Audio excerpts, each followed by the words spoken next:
Hi. Happy Pride. Happy Pride. Um, it might be Pride where you are. It might not be. Um, it's Pride where I am. Oh, also, shout out to my 3 subscribers. Yes.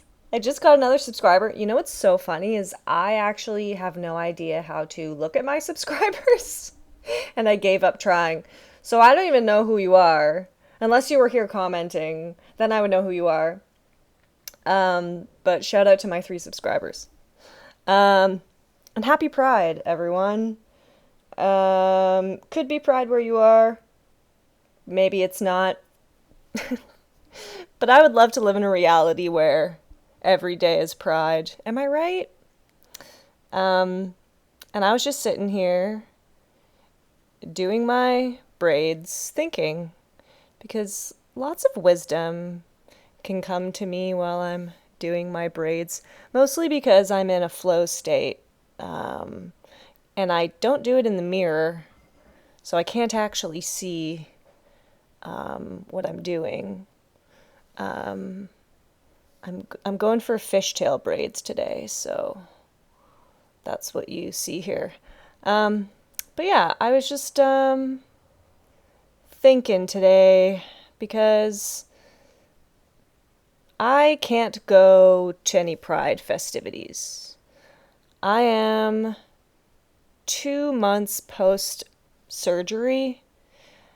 Um, and as much as I would really like to go out and celebrate, um, I can't really. Um, because I'm still nervous in crowds, mostly because, like, you know, a surgeon cut into my body and I've been healing those wounds literally. And so I can't, like, being in crowds makes me nervous because I'm doing really well. My recovery is going super well, I would say. And I don't want to do anything to compromise that. And the thing with like being out in crowds is that there's so many variables. You know, people drinking, people just like, celebrating and doing random stuff. And there's like too many I want to say possible outliers. Like, I could just randomly accidentally get body checked by someone and be down for the count. So there's a risk in me being out there right now, and so I can't really be out celebrating. And at first that was really hard because I really want that. I really want to be out there celebrating. But then I just had to accept that I'm not. And that doesn't mean that I'm not celebrating on my own. I honestly think the queerest thing I could do today would be to lie under a tree and just enjoy the fact that I know that I am queer and non binary and that, like 10 years ago I didn't know that, but I have been lucky enough to discover that about myself. I've been lucky enough to discover that truth about myself. And that in itself is just like it's such a gift. And so I have to trust the process, much like I'm trusting the process with this YouTube channel that the people will show up for the messages. Um, I'm trusting that I will find that queer community and that I just have to trust this period of isolation. Because I've been in a period of isolation for at least 2 years now, probably longer, but like I was quite ill for 2 years.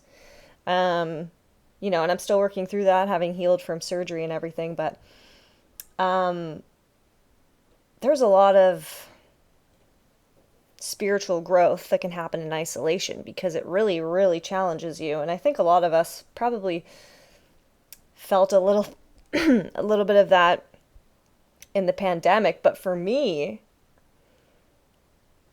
when the pandemic was kind of like, I mean, it's still like fading out, but when it was kind of like really starting to fade out in 2024, I was like, yes, I get to go out and I get to be in community, and I'm so excited. And then, like, literally right after that, I got sick and I had to go back into isolation. And I learned a lot from being in isolation. Because when you're in isolation, or at least when I was in isolation, like, there's so much of myself that I had to face. Um, Being alone all the time. Because loneliness is I mean, maybe that's one of my dark nights of the soul that I had. I feel like I could have been have I think I probably had a dark night of the soul through this whole like um um illness experience and then having like surgery. Um but it was different. It wasn't like the other dark nights of the souls that I had, but I definitely like revealed to myself parts of myself that um I didn't know were there before. So anyway, all this to say, um, I'm very consciously choosing to honor where I'm at and know that when I'm ready and when my body is ready, then I will have all of the queer community that I desire. Um, but I'm just not there right now, and that's okay. Um, yeah, I mean that's kind of it. And I don't know, I just felt called to talk about it. Um, because I feel like spiritual isolation, like when we are awakening to our true selves, isolation can be something that we really like, it's very common. And um, yeah, I just want you to know that in your isolation, you're not alone, you know? And neither am I. Because I'd rather take the time that I need to heal. Like I'm literally healing my body. It's not just like an emotional healing at this point. It's like a physical body healing. Um,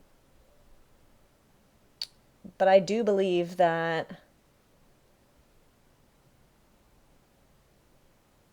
because I have taken this time, and actually, I was like kind of forced into this isolation time. Um, I have found parts of myself that I wouldn't have found otherwise. And that's so valuable because now, when I eventually have experienced my healing and I'm feeling able to go back out into the world, um, I know that the people that I find will be in like truly in alignment to me because like many people probably have, like, I have been a part of many communities, and some of those communities have just like fallen apart, like a lot of them have actually. um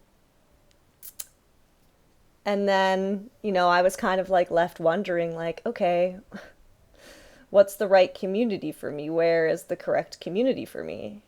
And the thing is, I don't think I completely knew myself at that time. I didn't. And now I know myself. The genuine, true core of who I am. And so I know now that when I go out there, when I'm able to go out there and connect with people, I will meet my people.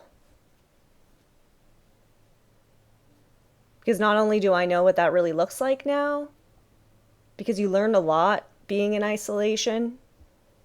You learn a lot about relationships, a lot about friendships, what they are and are not for you, and how to identify them.